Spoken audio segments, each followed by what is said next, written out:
नमस्कार, मैं हूं श्रीकांत प्रजापति और आप मेरे साथ देख रहे हैं बीसीसी न्यूज। आई खबरें बढ़ने से पहले डालते हैं सुर्खियों पर एक नजर।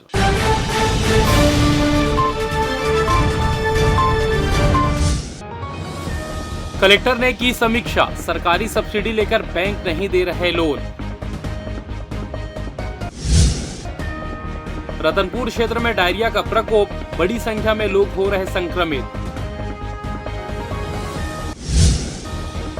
युक्ति उपकरण से स्कूलों को मिले शिक्षक, बच्चों और परिजनों ने की सराहना। भूजल प्रबंधन को लेकर कार्यशाला, विशेषज्ञों ने दी जानकारी।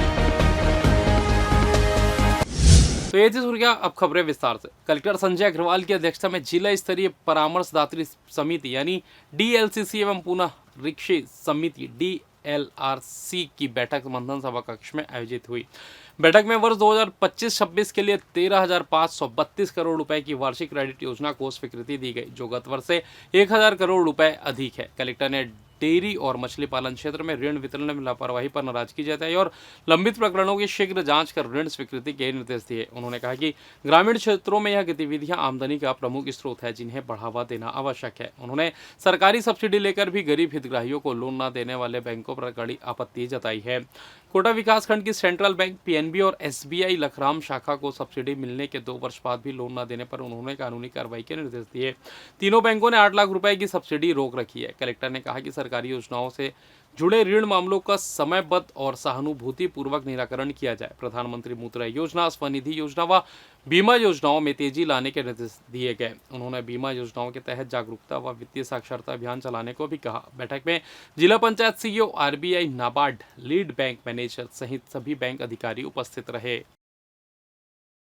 राजधानी रायपुर के आपराधिक जगत पे कुख्यात नाम बन चुका हिस्ट्री सितार रोहित तोमर एक बार फिर चर्चा में है।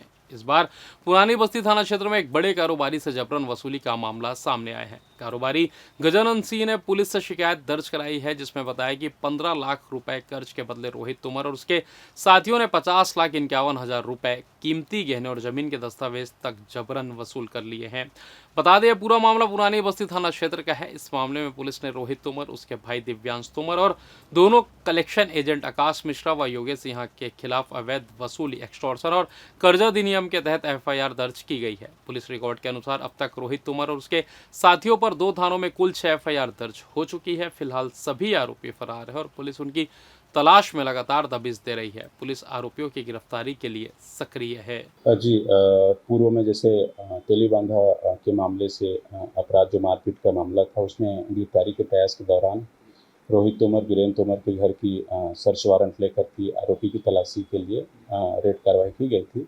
उसमें रेड कार्रवाई के दौरान विभिन्न प्रकार के दस्तावेज, जिसमें कोरे चेक, कोरे स्टाम्प, ज़मीन संबंधित इकरारनामा और अन्य जो कंपनी के दस्तावेज वगैरह प्राप्त हुए थे, जिसमें अध्ययन पर से तेलीबांधा के द्वारा थाना पुरानी बस्ती को अग्रिम कार्रवाई हेतु सभी दस्तावेज वगैरह सुपुर्द किया गया था, जिसमें प्रथमतया अभी तक के 4 एफआईआर पूर्व में आरोपियों के खिलाफ दर्ज कर कार्रवाई की गई है, जिसमें कार्रवाई के दौरान अभी तक के 4 लोगों को मुख्य अपराध में और 2 जो संगीता सिंह और एक प्रबंधन सिंह है, उसको 2 अन्य मामलों में गिरफ्तार करके अभी तक इस प्रकार 6 लोगों की गिरफ्तारी की जा चुकी है। इसी दरमियान पुलिस का कार्रवाई देखते हुए एक और प्रार्थी जिसको बल मिला और अभी 2 दिन से हम लोग से संपर्क करके अपनी शिकायत दर्ज कराया था उसने, जिसमें उसके द्वारा भी 2022 में होटल व्यवसाय के नाम पे 15 लाख का कर्ज रोहित तोमर से लिया गया था और उस 15 लाख के एवज में उसने जैसे उसे गाली गलौज और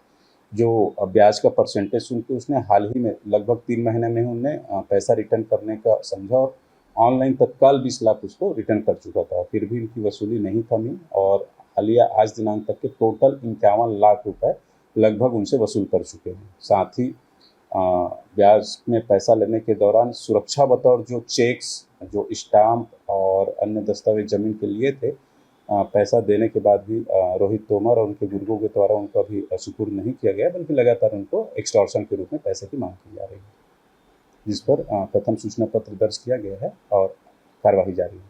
सरकंडा थाना क्षेत्र स्थित स्वर्णिम ईरा कॉलोनी में ऑनलाइन सट्टा खिलाते 4 युवकों को पुलिस ने गिरफ्तार किया है। ये आरोपी लूडो किंग गेम और WhatsApp group Shyam ludo king के जरिए दांव लगवाते थे। वरिष्ठ पुलिस अधीक्षक रजनीश सिंह के निर्देश पर एसीसी व सरकंडा पुलिस की संयुक्त टीम ने रेड मारकर आरोपियों को गिरफ्तार किया। गिरफ्तार किए गए आरोपियों में राहुल छाबड़ा, सुमित चंदवानी, ओम प्रकाश नागवानी, सागर और मोहित बर्मन शहडोल और उमरिया मध्य प्रदेश से आकर सट्टा संचालन कर रहे थे।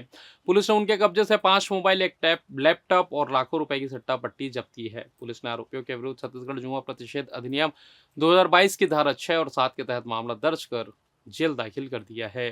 सरकंडा थाने में मुखबिर से सूचना प्राप्त हुई कि स्वर्णिम एरा कॉलोनी के मकान नंबर 152 में ऑनलाइन व्हाट्सएप ग्रुप बनाकर लूडो किंग नाम का ग्रुप बनाकर इसमें ऑनलाइन सट्टा खिलाया जा रहा है, जिस पर से वरिष्ठ पुलिस अधीक्षक महोदय श्री रजनीश सिंह सर के मार्गदर्शन में तत्काल सरकंडा पुलिस वहां पर रेड की है, दबिश दी है उन्होंने। और वहां पर राहुल छाबड़ा नाम का व्यक्ति जो कि शहडोल का निवासी है, फिलहाल यहाँ स्वर्णिम एरा में वो रह रहा था और उसके साथियों द्वारा गेम खिलाया जा रहा था ऑनलाइन। उसके साथियों के नाम है सुमित चंदवानी, ओम प्रकाश नगवानी, मोहित बर्मन। ये सब शहडोल, सागर, उमरिया जिले के रहने वाले हैं और इन पर छत्तीसगढ़ जुआ प्रतिषेध अधिनियम की धारा 6 व 7 के तहत कार्यवाही की गई है और इनसे 5 नग मोबाइल, एक लैपटॉप सहित एक रजिस्टर जिसमें लाखों रुपए की सट्टा पट्टी का हिसाब किताब लिखा था, वो जब्त किया गया है। अग्रिम कार्यवाही पुलिस द्वारा की जा रही है। इधर नगर पालिका क्षेत्र रतनपुर एक बार फिर डायरिया की चपेट में आ चुका है। विगत कुछ दिनों से प्रतिदिन 10 से 15 मरीज उल्टी दस्त की शिकायत लेकर सामुदायिक स्वास्थ्य केंद्र पहुंच रहे हैं।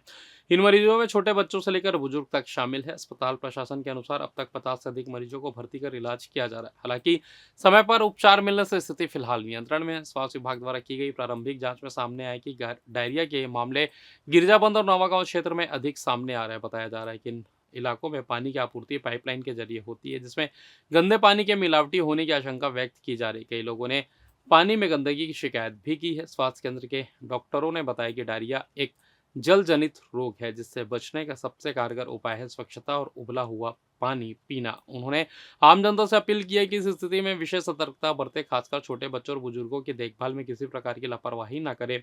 नगरवासियों का कहना है कि रतनपुर में यह समस्या कोई नई नहीं है। पिछले वर्ष भी इसी प्रकार डायरिया का प्रकोप फैला था, जिसमें एक व्यक्ति की मौत हो चुकी थी और सैकड़ों लोग बीमार हुए थे। बावजूद इसके नगर पालिका द्वारा पाइपलाइन और जल आपूर्ति व्यवस्था में कोई ठोस सुधार नहीं किया गया है। इस बार भी जनप्रतिनिधियों ने नगर पालिका प्रशासन से मांग की है कि तत्काल सभी जल आपूर्ति पाइपलाइनों की जांच की जाए और आवश्यकता पड़ने पर उन्हें बदला जाए। इधर स्वास्थ्य विभाग ने भी स्थिति की गंभीरता को देखते हुए रतनपुर क्षेत्र में विशेष निगरानी दल तैनात किया है। अधिकारियों का कहना है कि क्षेत्र में चिकित्सा सुविधा को बढ़ाया गया और जरूरी दवाइयों का स्टॉक सुनिश्चित किया गया है। स्थिति पर लगातार निगरानी रखी जा रही है। फिलहाल रतनपुर में डायरिया की स्थिति नियंत्रण में जरूर है, लेकिन बीते वर्षों के अनुभव को देखते हुए यदि समय रहते आवश्यक कदम नहीं उठाए गए तो यह स्थिति फिर से विकराल रूप ले सकती है। ऐसे में आम जनता के साथ साथ प्रशासन की जिम्मेदारी और भी बढ़ जाती है। में करीब 16-17 के अराउंड है हमारे यहाँ मरीज और रोज़ डेली 10 के अराउंड आ रहे हैं। 10 से 12 पेशेंट डेली यहाँ पर भर्ती हो रहे हैं,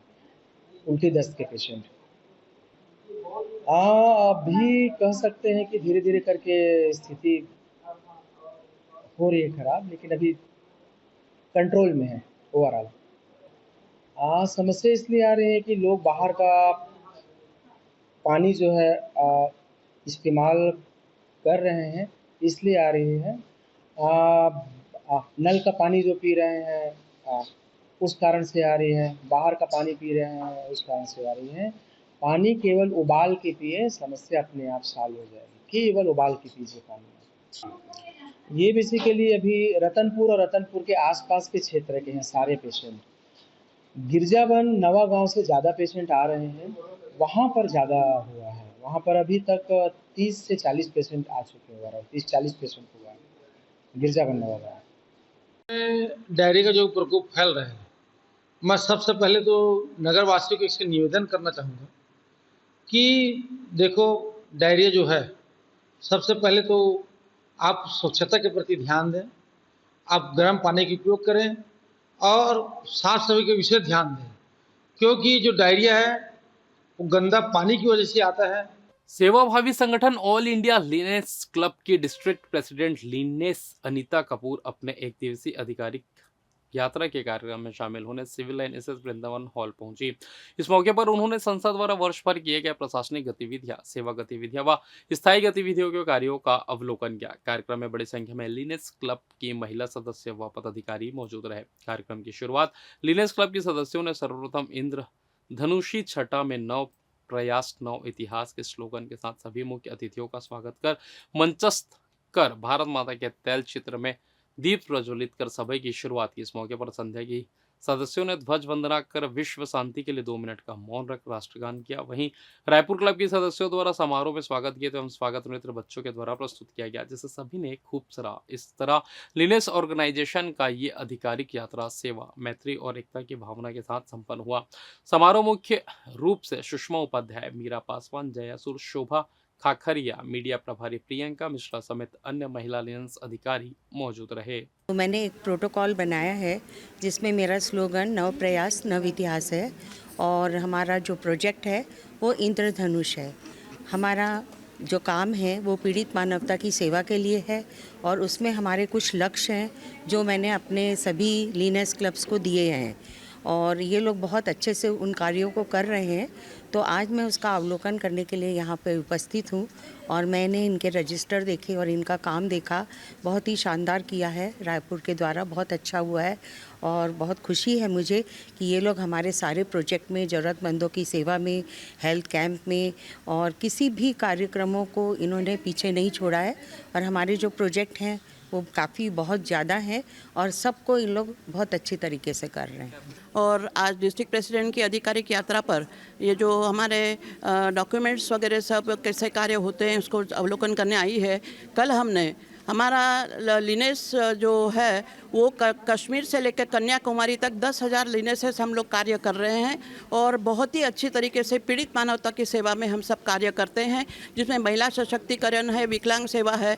और विकलांग सेवा के अंतर्गत हमारे क्लब ने कल 7 जयपुर पैर शिविर दिए हैं। आज 10 लड़कियों को पूरे साल भर की एजुकेशन के लिए फ़ीस दी हुई है और इस तरीके के पीड़ित मानवता के सेवा में और पूर्ण राष्ट्र प्रथम के तहत सारे कार्य हमारे क्लब्स करते हैं।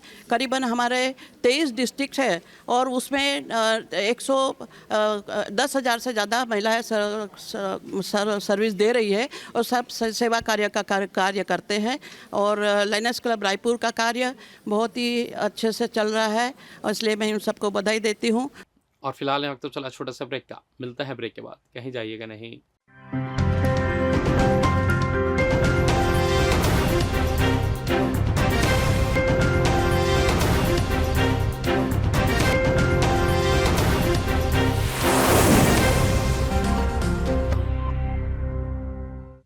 और ब्रेक के बाद आप सभी का स्वागत है। ये बढ़ते अगली खबर की ओर।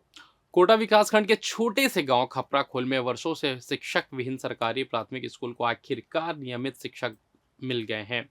मुख्यमंत्री विष्णुदेव साय के नेतृत्व में राज्य सरकार द्वारा किए गए युक्तियुक्तकरण के तहत अशोक क्षत्रिय और सुनील सिंह पैकरा को पदस्थ किया गया है। दोनों शिक्षकों ने गांव में जाकर पालकों से संवाद किया, बच्चों को स्कूल भेजने के लिए प्रेरित किया। अब 46 बच्चे नियमित रूप से पढ़ाई कर रहे हैं, जिसमें इस सत्र में 7 नए बच्चों ने प्रवेश लिया है। बच्चों के चेहरे पर पढ़ाई को लेकर उत्साह और खुशियां झलक रही है।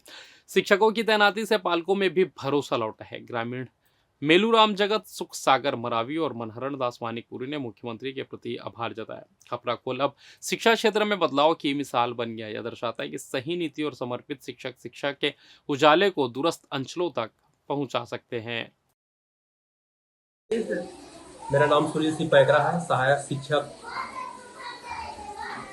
शासकीय प्राथमिक शाला खपरा खोल, विकासखंड कोटा, जिला बिलासपुर, छत्तीसगढ़। अभी मैं युक्तियुक्तकरण में यहाँ पे आया हूँ। 7 जून को मैं यहाँ पे ज्वाइन किया और साथ ही साथ अब नियमित रूप से बच्चे स्कूल आ भी रहे हैं और पढ़ाई भी चल रहा है। ये गांव पहले शिक्षक विहीन था। अब 30 तारीख को हम लोग शाला विकास समिति का बैठक भी किए हैं। गांव के पालक भी आए थे। खुश है कि शिक्षक आने से और साथ साथ बच्चे भी बराबर आ रहे हैं। रायपुर जिला बैडमिंटन संघ द्वारा 2 से 6 जुलाई तक रायपुर के सप्रे शाला बैडमिंटन हॉल में जिला स्तरीय सब जूनियर व जूनियर बैडमिंटन स्पर्धा का आयोजन किया गया है। प्रतियोगिता में 11, 13 और 19 वर्ष आयु वर्ग के करीब 320 खिलाड़ी भाग लिए हैं। प्रदर्शन के आधार पर इन खिलाड़ियों का 15 जुलाई को सूरजपुर में होने वाली राज्य स्तरीय प्रतियोगिता के लिए खिलाड़ियों का चयन किया जाएगा। मीडिया से चर्चा के दौरान जिला बैडमिंटन संघ के सचिव अनुराग दीक्षित ने बताया कि प्रतियोगिता का उद्देश्य प्रशिक्षण प्राप्त कर रहे खिलाड़ियों की गुणवत्ता के स्तर का पता लगाना होता है, जिससे नव प्रशिक्षित बालक बालिकाओं को ही खेलने का मौका दिया जाता है। इनमें उन खिलाड़ियों को मौका नहीं दिया गया है जिन्होंने पूर्व में राज्य बैडमिंटन स्पर्धा में जिले का प्रतिनिधित्व किया है। सकरी पुलिस ने शादी का झांसा देकर महिला से दुष्कर्म करने वाले आरोपी को चंद घंटे में गिरफ्तार कर जेल दाखिल कर दिया है। आरोपी की पहचान राजेश जायसवाल निवासी दीनदयाल कॉलोनी मंगला के रूप में की गई है। मिली जानकारी के अनुसार पीड़िता ने 2 जुलाई को थाना सकरी में शिकायत दर्ज कराई कि वर्ष 2022 में आरोपी से उसकी जान पहचान हुई थी। आरोपी ने शादी का झांसा देकर पहले काटीखारी स्थित मकान में और बाद में अपने घर ले जाकर लगातार उसका शारीरिक शोषण किया। जब पीड़िता ने विवाह का दबाव डाला तो आरोपी ने मारपीट, गाली गलौज और जान से मारने की धमकी शुरू कर दी। इस मामले की शिकायत एसएसपी रजनेश सिंह से की गई, जिसके बाद सकरी पुलिस ने आरोपी को गिरफ्तार कर जेल दाखिल कर दिया है। इधर मस्तूरी पुलिस ने गांजा तस्करी के मामले में फरार आरोपी विनोद वर्मा और विनोद औधोलिया को धर्मजयगढ़ से गिरफ्तार कर जेल दाखिल कर दिया है। इससे पहले 1 जुलाई को आरोपी नीरज वर्मा को जयराम नगर रलिया तिराहा के पास से गिरफ्तार किया गया था। आपको बता दें कि पुलिस को सूचना मिली कि नीरज वर्मा वैगनार कार में उड़ीसा से गांजा लेकर गनियारी की ओर जा रहा है, जिसकी घेराबंदी कर पुलिस ने कार से 20 किलो गांजा जिसकी कीमत 2 लाख रुपए आकी गई। वहीं एक रियलमी मोबाइल और कार जिसकी कुल कीमत 7 लाख रुपए बताई गई। पूछताछ में नीरज ने फरार साथी विनोद वर्मा का नाम उजागर किया, जिसे पुलिस ने धर्मजयगढ़ से गिरफ्तार कर लिया है। विनोद पिछले 4 वर्षों से गांजा की अवैध तस्करी में लिप्त था। फिलहाल पुलिस ने दोनों आरोपियों को जेल दाखिल कर दिया है। संभागायुक्त सुनील कुमार जैन ने जिला पंचायत के सभाकक्ष में कलश में जल एकत्रित कर 3 दिवसीय जल संवर्धन कार्यशाला का शुभारंभ किया। कार्यशाला में संभागायुक्त ने सभी को जल संरक्षण के संबंध में शपथ दिलाई तथा सभी शपथकर्ताओं को शपथ अनुसार आचरण करने कहा। कार्यशाला में कलेक्टर संजय कुमार अग्रवाल एवं सीओ संदीप कुमार अग्रवाल की उपस्थिति में भू जल संरक्षण के विषय में regional director CGWV NCCR Raipur से आए डॉक्टर प्रवीर के नायक के द्वारा भू जल संरक्षण और पानी की एक बूंद बचाओ कल को सुरक्षित बनाओ के संबंध में विस्तृत जानकारी दी गई। जल दोहन एवं उसके बचाव कर भविष्य के लिए जल संरक्षण के उपायों पर चर्चा की गई। कृषि कार्यों में जल की उपयोगिता एवं संरक्षण के बारे में वर्षा जल के उपयोग एवं संरक्षण के विषय में विचार विमर्श किया गया। कलेक्टर संजय अग्रवाल द्वारा जिले में चल रहे मोर गांव मोर पानी के अंतर्गत जल संरक्षण अंतर्गत निर्माण एवं नवाचार के तहत defect borewell, recharge pit, injection well, sand filter के कार्यों के विषय में अवगत कराया गया। उक्त कार्यशाला में जिले के SDO फॉरेस्ट SCCL के अधिकारीगण, सभी जनपद CEO, कृषि विभाग से समस्त विकासखंड स्तरीय अधिकारी, कार्यक्रम अधिकारी, मनरेगा, RES, जल संसाधन एवं PHE के सभी SDO, नगर निगम, नगर पालिका, पंचायत और मनरेगा के समस्त तकनीकी सहायक उपस्थित थे। और फिलहाल इस बुलेटिन में बस इतना ही। मुझे दीजिए इजाजत, फिर होगी आपसे मुलाकात। तब तक देखते रहिए इससे न्यूज़। नमस्कार।